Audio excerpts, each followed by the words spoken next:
I say to people who say, well, I would like to have done so and so and so. So, well, you could have done it. So, well, I couldn't get out of here. Man, the bus runs every day. I've stayed silent long enough. And today I'm going to say 6 names that all of Hollywood is afraid to even mention. That was Morgan Freeman's opening line in a private conversation that left the entire filming crew frozen in place. No one could believe that the calm, warm-voiced man, adored by millions around the world, would begin with a declaration that cut straight into the heart of Hollywood itself. But Freeman didn't stop.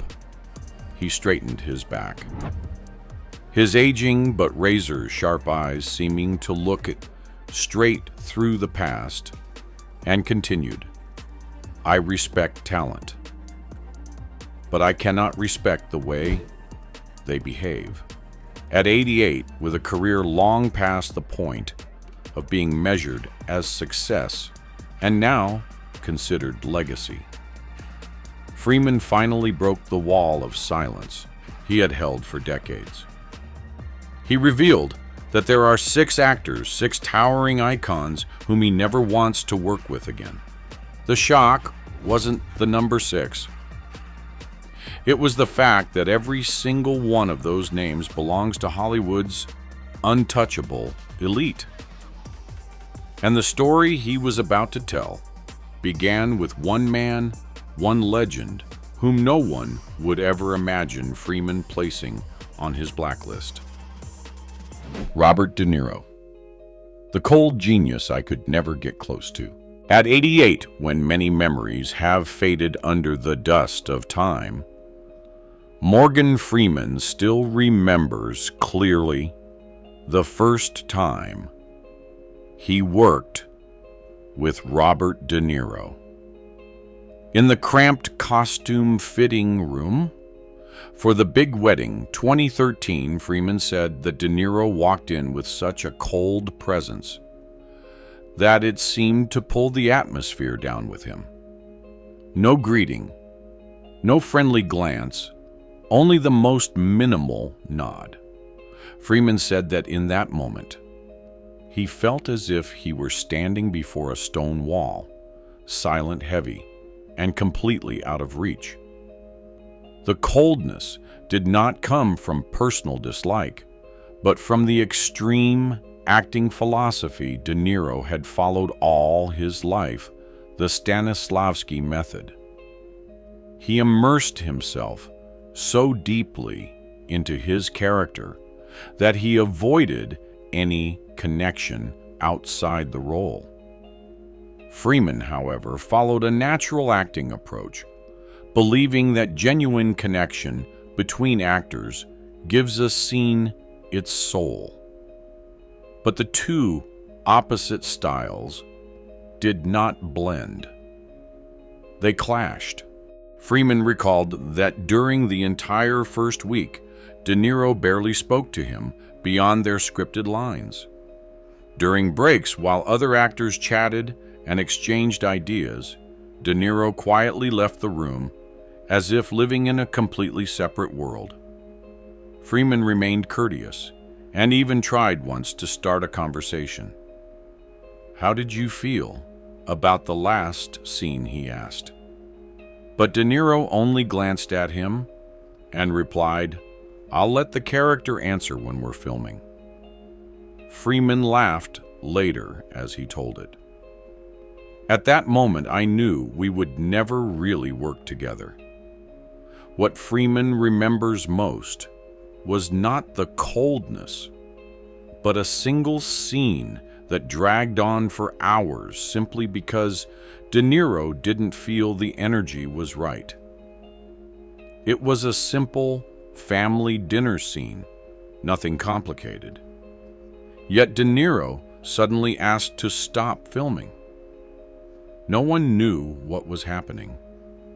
He stood motionless in a corner, closed his eyes, and took deep breaths as if adjusting his whole inner state. The entire set fell silent. No one even dared to breathe loudly.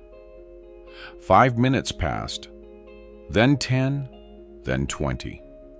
Freeman sat completely still, holding a glass, his shoulders stiff from trying to maintain emotion in the uncomfortable silence.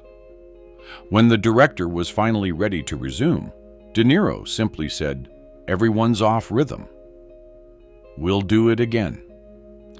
The explanation explained nothing. But because he was De Niro, no one objected. Freeman said he realized he had been pulled into a working environment, controlled entirely by one person, and that person was not the director. In the end, the scene was completed exactly the way De Niro wanted, but it left Freeman with what he described as exhaustion of the spirit. The final moment came in the last week. A short scene, a few gentle lines, and the director was satisfied by the third take. But De Niro approached, speaking so softly that only Freeman could hear, "We'll do it again." I don't believe that feeling. It was not feedback. It was a direct rejection of his ability. For an actor who had dedicated 6 decades to the craft, it was the hardest thing to accept. Freeman did not react, did not raise his voice. He simply looked straight into De Niro's eyes with a calmness colder than words could express. He replied, "All right, let's do it again." But deep inside, something had broken. After that day, whispers began spreading across the set. Some said, "They're not speaking to each other here." Others murmured, "De Niro doesn't like Freeman's style." One assistant even said out loud, "Mr. Freeman can't match Robert's rhythm." Freeman heard everything. He did not argue, but he understood clearly the respect between two icons had cracked. Months after filming, wrapped it in a private interview, Freeman was asked about De Niro. He paused for a few seconds, sighed, and said, "I respect his talent, but I cannot work with that kind of energy again. No anger, no criticism, just the honesty of someone who has lived long in the craft and understands that some personalities simply do not belong in the same creative space." What surprised listeners most was what he said next. Freeman slowly closed the story, his eyes drifting into a distant memory. Robert is a cold wall, but the next man, he isn't a wall. He is fire. Fire hot enough to burn an entire room. He tilted his head slightly and smiled faintly. And I saw that fire ignite just a few steps in front of me. And that was when the second name appeared, a legend even more intense than De Niro: Al Pacino. Al Pacino, the flame too intense to stand beside. If Robert De Niro was the cold stone wall Freeman could never approach, then Al Pacino was a wildfire, suddenly erupting in the room so powerful that anyone standing near him instinctively stepped back. Morgan Freeman once called Pacino a compressed ball of energy, not as an exaggeration, but as the most accurate description of a man who never stayed still. He said that wherever Pacino appeared, the air tightened. People didn't know whether to be impressed, to admire him, or to keep their distance. But everyone felt the heat strong enough to make ordinary actors tremble and to make seasoned directors sweat behind the camera. Although the two never acted together in a film, Freeman and Pacino met countless times in auditions workshops, premieres, award ceremonies, and industry events where legends gathered. In these seemingly small moments, Freeman witnessed Pacino's true self, not Michael Corleone, not Tony Montana, but an artist who burned so intensely that he became difficult to contain.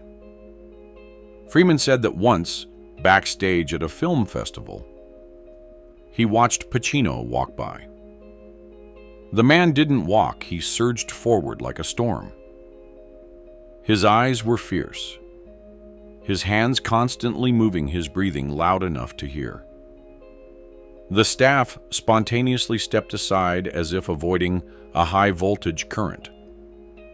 Freeman stood a few steps away, watching him, thinking, "This is someone I cannot stand beside for too long."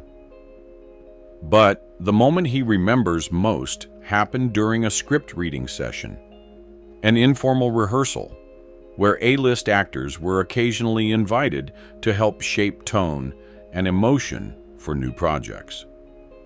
Freeman stood in a corner, holding his script, observing Pacino dive into character. In less than 10 minutes, Pacino had turned the small room into an arena of inner struggle. Pacing back and forth, suddenly stopping, staring intensely at his scene partner, as if trying to pierce through their soul. And then, without warning, he slammed his hand on the table. The sound was so loud that the entire room jolted. Some younger actors nearly dropped their scripts. No one knew whether that surge of emotion belonged to the character or to Pacino himself. And perhaps even Pacino no longer knew the difference. The peak came when a young actor barely in his 30s, full of enthusiasm and the innocence of someone not yet hardened by Hollywood, tried to keep up with Pacino's rhythm. But he couldn't. Pacino spun around, his eyes blazing, like twin flames, pointed directly at the young man, and said with intense force, "If you can't keep up with my rhythm, step outside." The room froze. No one breathed. Freeman, standing quietly in the corner, looked straight at Pacino, not with fear, but with a cold understanding. "This is why I cannot work with him." Freeman said he did not blame Pacino. He understood this type of artist, those who set themselves on fire to illuminate a scene. But for Freeman, acting wasn't supposed to be a battlefield. It had to be harmony, a shared rhythm among the performers. Pacino, however, Pacino created his own rhythm, and everyone else was expected to move at his speed. That evening, as he stepped out of the reading room, Freeman told a colleague he felt strangled, not because Pacino was unpleasant or disrespectful, but because his emotional intensity was simply too overwhelming for a shared space. Freeman once said, "Working with Pacino is like standing next to an erupting volcano. You never know which way the lava will flow. But you know one thing for sure, if you stand too close, you'll get burned." What weighed on Freeman wasn't Pacino's outbursts, but the fact that Pacino never hid anything. When he was excited, the room lit up. When he was upset, no one dared look him in the eye. Pacino didn't know how to soften. He only knew how to ignite. Yet that very extreme honesty made Freeman less uncomfortable than actors who appeared calm on the outside but were calculating within. Freeman once sighed and said, "Pacino is a genius, but sometimes genius creates pressure I can't breathe under." Yet, when he finished telling the story of Pacino, The most surprising thing was Freeman's expression. He wasn't angry, resentful, or bitter. His face showed only a quiet fatigue mixed with respect. Then he said softly, almost to himself, "But at least Pacino never hides who he is. I know exactly what I'm facing." Freeman paused for a few seconds, closed his eyes, then opened them slowly. Something had changed in his gaze, not exhaustion, but caution. He leaned forward slightly, his voice dropping a tone. "The next person on the list is different. He isn't fire. He's fog. You think you can see through him, but you never really see anything. And that uncertainty is what I can't stand." And that was when the third name appeared. Jack Nicholson. The man Freeman said never reveals what he truly thinks. Jack Nicholson. The man who always did exactly as he pleased. If Al Pacino was the blazing flame that made everyone take a step back, then Jack Nicholson was chaos of an entirely different kind. A wandering wind that spun in unpredictable directions, even for those who had worked with him for years. Morgan Freeman once said a line that made reporters fall silent for a moment. Jack does things Jack's way, no matter who's in the room. It wasn't a joke. It was the most honest portrayal of a man, both legendary and utterly uncontrollable. Freeman said one of his most memorable experiences with Nicholson didn't even happen on set. It happened at a red carpet event. A place where everything is supposed to be planned, down to the second. The red carpet had a precise schedule. The press teams had assigned positions, and the lighting was prepared to capture the moment of two icons side by side. But Nicholson, as always, followed no plan. He arrived nearly an hour late for a reason Freeman retold. With a half-amused, half-defeated smile, Jack said he was enjoying a cup of coffee and didn't feel like leaving the house yet. One casual line, yet it caused the entire arrangement to be rebuilt from scratch. Freeman was there, standing on the carpet, watching assistants run frantically, organizers turning pale from stress, and Nicholson stepping out of his car like the monarch of an unseen kingdom. Cameras flashed non-stop, and Jack smiled, waved, completely unbothered by the fact that he had delayed the event by nearly an hour. Freeman recalled, he wasn't rushing. He didn't apologize. He just walked in as if the whole world had been waiting for him. The real chaos came during the joint photo session right afterward. It was an important shot meant to capture two legends side by side. But Nicholson repeatedly disrupted the arrangement. When placed on the right, he moved to the center. When asked to step back half a pace, he stepped forward instead.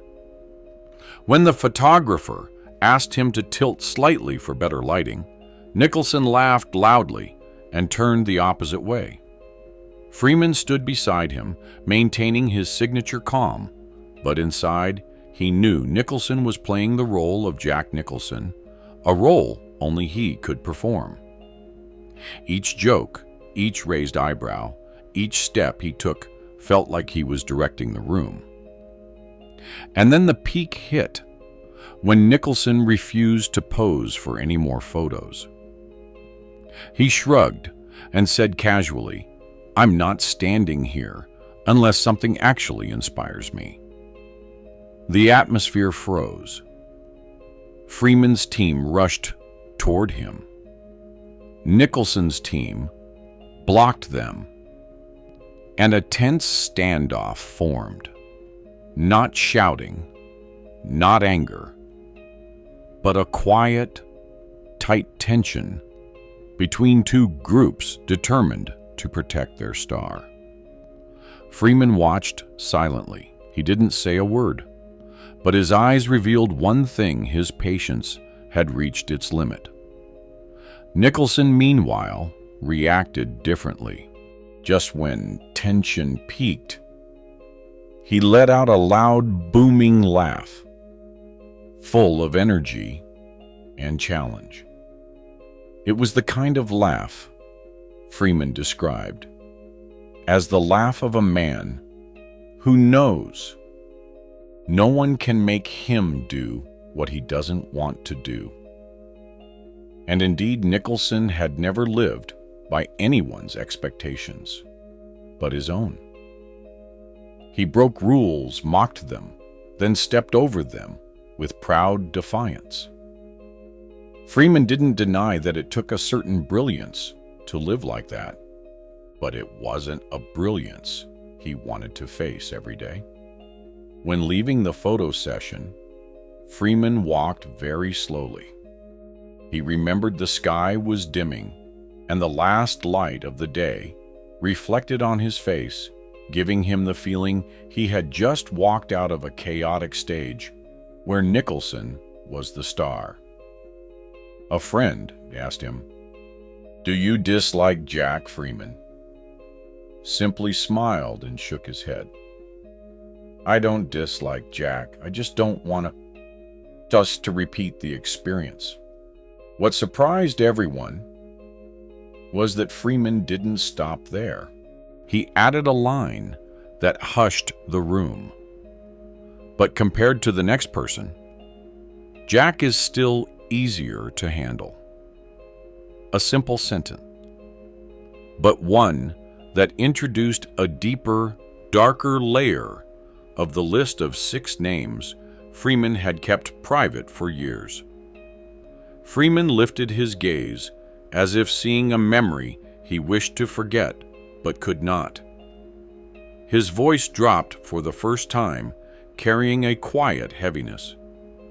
The next man isn't chaotic the way Jack is.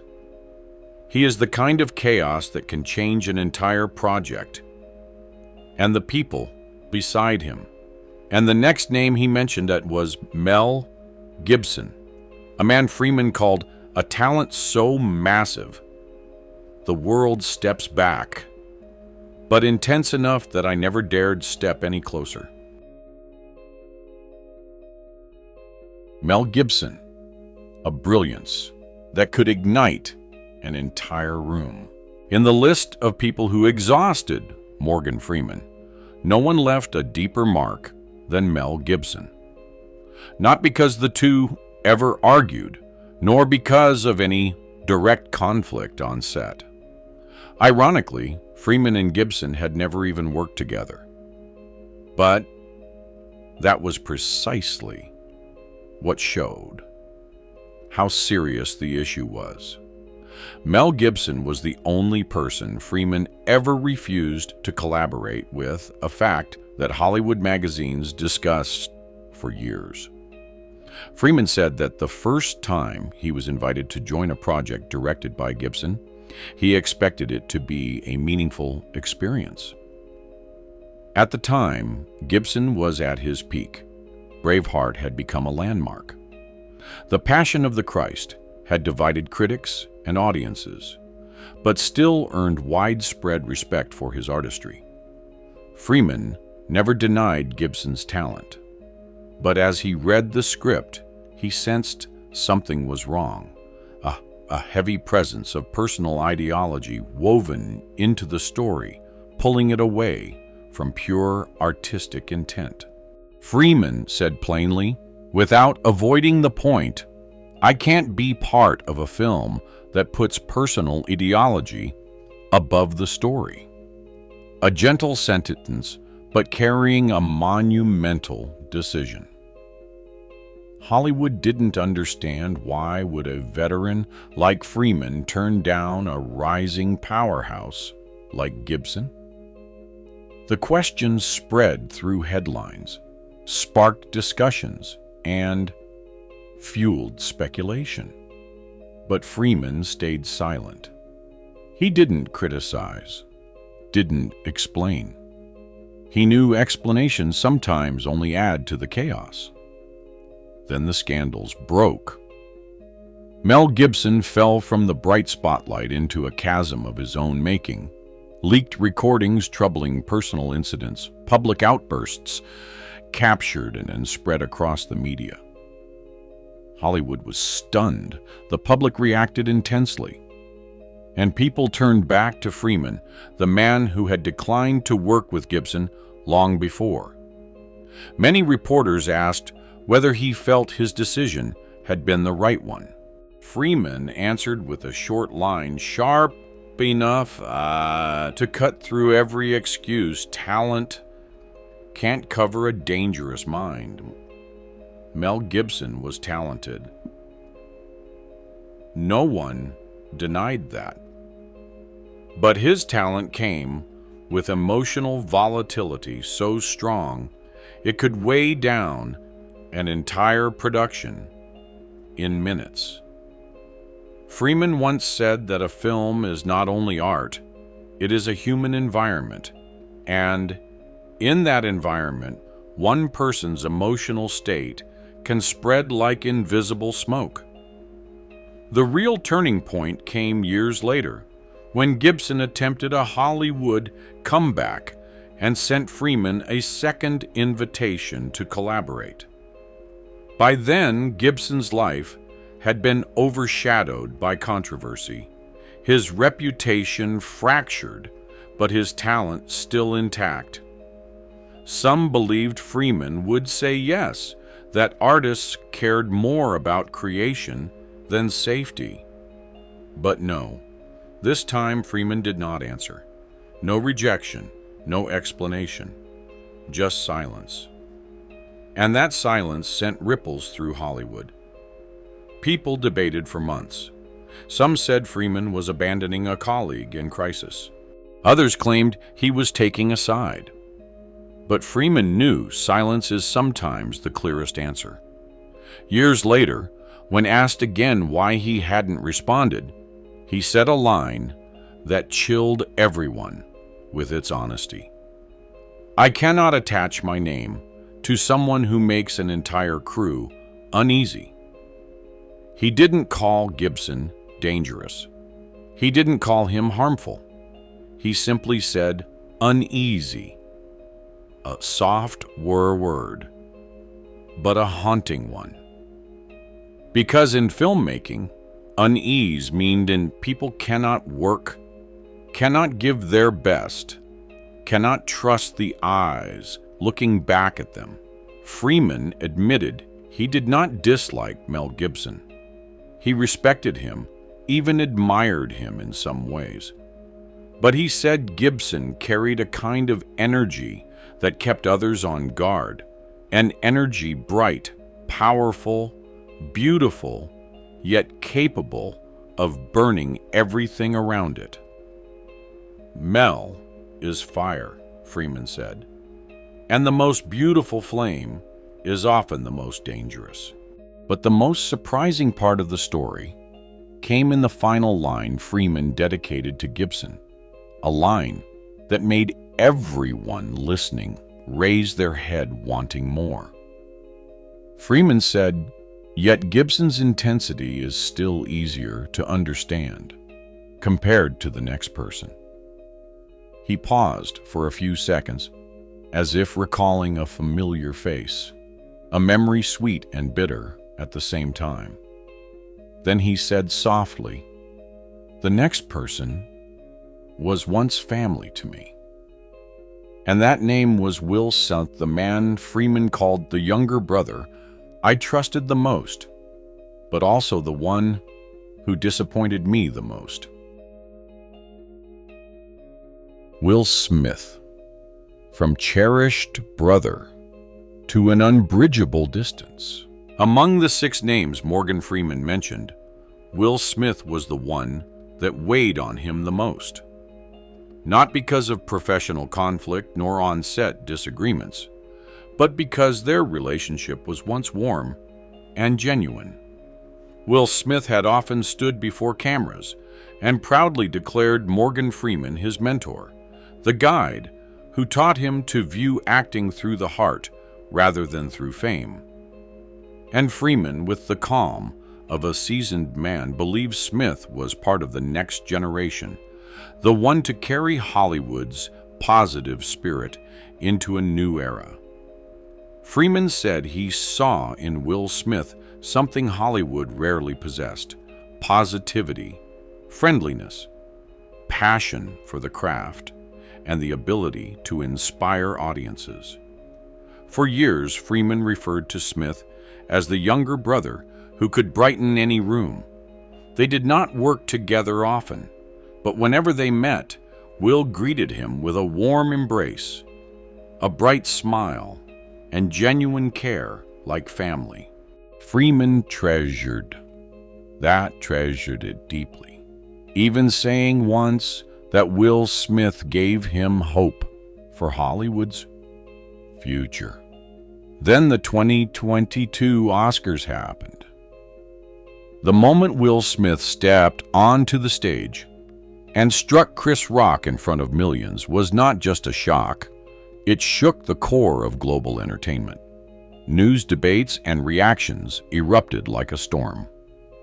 Morgan Freeman, though not involved, was pulled into the media whirlwind. Reporters repeatedly asked, "What do you think of Will's actions?" as if he was responsible for the person he once guided. Freeman remained silent for 3 days. He observed every angle, the videos, the divided opinions, the analysis of Smith's collapsing public image. When he finally had to speak, people expected either harsh criticism or strong support, but Freeman did neither. He spoke in a calm but cutting tone. No emotion justifies losing control. The line spread across headlines within hours. People understood Freeman wasn't defending Will, but he wasn't condemning him either. He simply said what Hollywood needed to hear, yet that line widened the gap between them. Freeman said that days later, Will Smith tried to reach out, not to justify himself, but to share, to reconnect, to look for the older brother he trusted most during the hardest moment of his career. But Freeman did not answer. No message, no call, no email, just silence. And to Will, that silence was likely more painful than any criticism. Freeman later admitted to close friends that he felt sorrow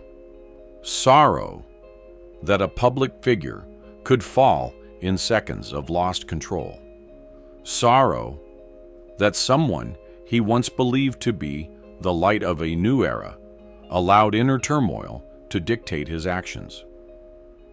He sighed and said a line that made his friends pause. People forget that the spotlight can't cure the shadows within. Freeman said he did not hate Will Smith. Never did. But he could no longer guide someone who had not yet found the calmness needed to face his own mistakes. What disappointed Freeman was not the strike on stage, but the aftermath when Will tried to explain himself with emotion rather than the maturity expected of an artist of his stature.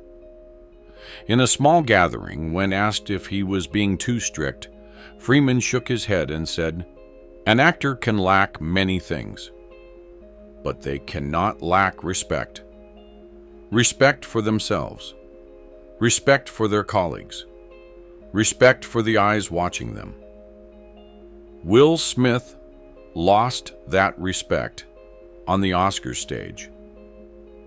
And Freeman, a man who built his life on restraint and emotional discipline, could not overlook that, at least not then. But the saddest part of the story was Freeman's ending. He said Will had once made him feel warmth at every meeting, had once been living proof that the younger generation could uphold Hollywood's fading values. But when their relationship cracked, the distance could no longer be mended. It wasn't a break. It was a gentle drift apart, like two boats pulled away by the current. Freeman ended his story with a voice heavy yet calm. I respect Will's talent, but respect must come with discipline. Without discipline, talent becomes only an echo. What shocked listeners was what Freeman said next. After speaking about Will Smith, someone he once considered family, Freeman's expression changed, becoming more serious. He said that among the six, only one person made him feel both respect and caution, a person he viewed as an equal, yet someone he kept careful distance from. And that person was Denzel Washington, the greatest black icon in Hollywood. Denzel Washington, the only rival I would never say aloud. In the entire list, Morgan Freeman named Denzel Washington was the most unique, not because of conflict, not because of any intense disagreement, but because between them existed something Freeman called the distance of men who stand at the top. They were the two greatest black icons in Hollywood, two forces who opened doors for the generations after them, two living legends. But that very similarity led to decades of comparison. And nothing breaks closeness faster than the world constantly asking two talented men, who is better? Freeman once said in an interview that he respects Denzel, but isn't close to him. It was a rare moment of direct honesty, because in Hollywood culture, people often avoid admitting tense relationships. But between Freeman and Denzel, that truth lived quietly, like an underground current running beneath the surface, making no sound, yet strong enough that both men kept a respectful distance. Freeman said the first time he witnessed Denzel's true essence was not through a performance, but at a major award ceremony. The red carpet was packed, lights flashing non-stop, big actors walking in small groups, greeting, laughing, shaking hands. But Denzel did not do that. He walked straight powerfully, without looking left or right, like a commander entering a battlefield. No hesitation, no stopping, no letting anyone alter his presence. Freeman watched from a few meters away. He remembered thinking, he's not walking into the room. He's owning the room. And it was exactly that commanding presence, that unwavering composure, that made Freeman keep his distance. Not out of envy, not out of fear, but because he understood Denzel Washington was not someone who opened up easily. He did not need praise. He did not need casual warmth. He only needed to deliver his performance at the highest level and leave with his dignity intact, untouched. The real turning point in their relationship came during a private gathering, a moment Freeman said he would never forget. No press, no cameras, just two men who had lived their entire lives for the craft. Freeman said they stood together, near a glass window, looking down at Los Angeles glowing in golden light.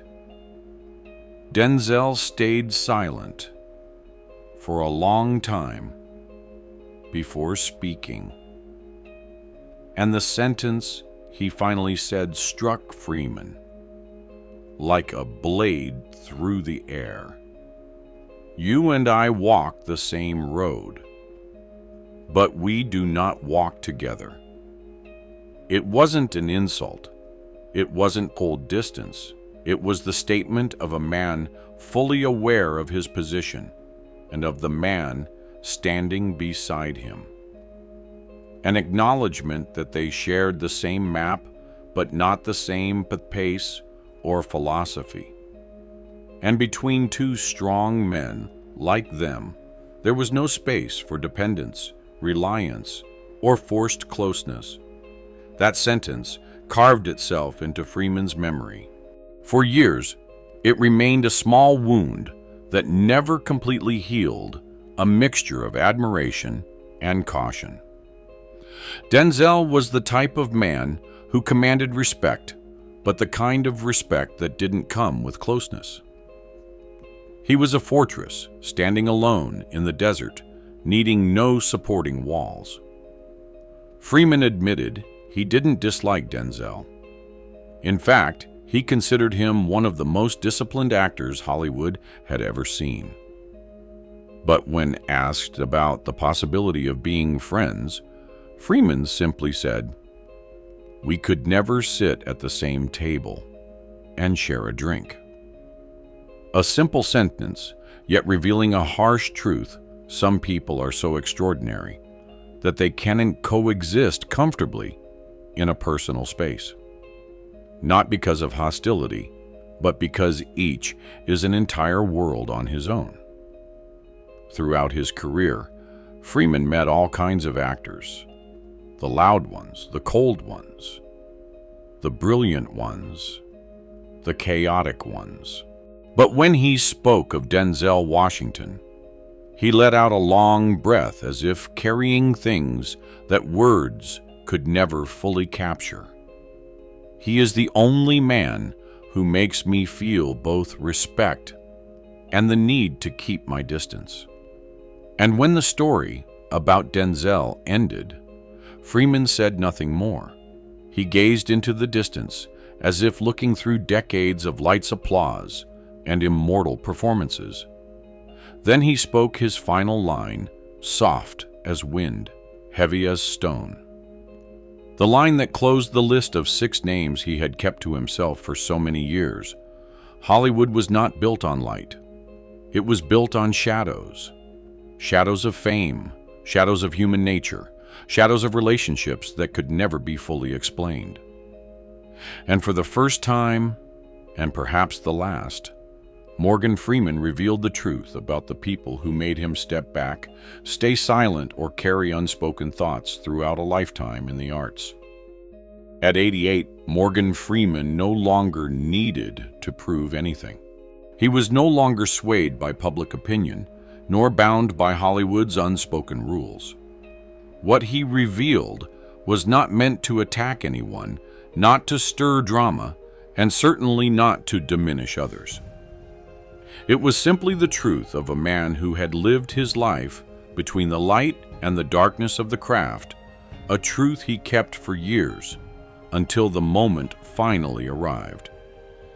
The 6 names he mentioned did not represent just 6 individuals. They represented 6 slices of Hollywood brilliance, chaos, pride, pain, disappointment, and caution. Freeman did not speak out of resentment, but to close a chapter of his life. A chapter he understood better than anyone. Hollywood shines not because of light, but because of the shadows behind it. And when he finished telling it, he smiled a small, relieved smile, like someone who had finally cleared out an old room in his mind. No anger, no sadness, only the ease of a man who had finally said everything he needed to say. If you found this story fascinating, and want to continue uncovering Hollywood's untold truths, don't forget to like the video. To support the team, comment on who you want us to cover next. Subscribe and turn on notifications so you never miss the secrets behind the silver screen. Thank you for watching to the end. See you in the next video, where Hollywood's hidden truths continue to unfold.